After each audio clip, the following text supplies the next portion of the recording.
Stable angina is a very common problem in the UK due to coronary heart disease and the diet and the health and fitness of the current demographics in the UK.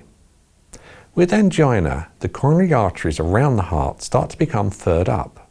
This is a bit like limescale building up on pipes. What's happening is the plaque or the fats that you eat start to build up on the inside of the coronary artery, and that narrows the bowl of the coronary artery. With the narrowing, you get an increase in blood pressure because if you narrow the gap, you increase the pressure inside.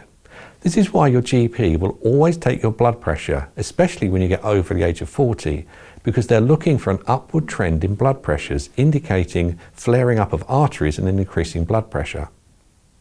Once plaque starts to build up, and it starts to build up roughly from the age of 4 through the rest of your life, you can't remove it. It doesn't clear it, and it just gets worse over time.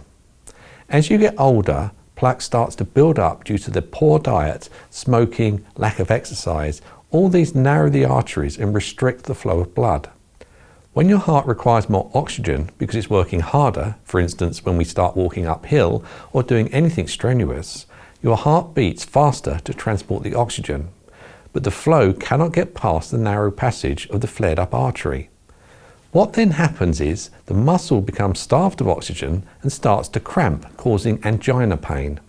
This pain is in the middle of the chest, which is hard to distinguish, if not impossible to distinguish, between a heart attack and angina.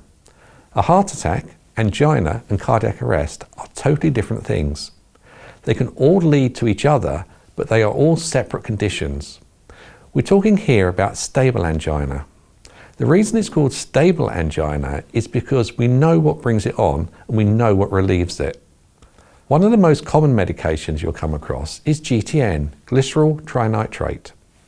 It is normally in a red bottle with a metered dose when sprayed.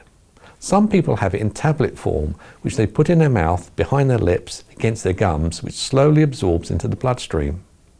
GTN dilates the blood vessels, increasing the flow of blood to the muscles of the heart, taking away the pain. One of the common side effects of GTN is a splitting, pounding headache. Another side effect is that of a vasodilator. It dilates blood vessels, which drops blood pressure. If GTN is taken in too great a dose, it's common for the patient to pass out or faint due to a dramatic drop in their blood pressure.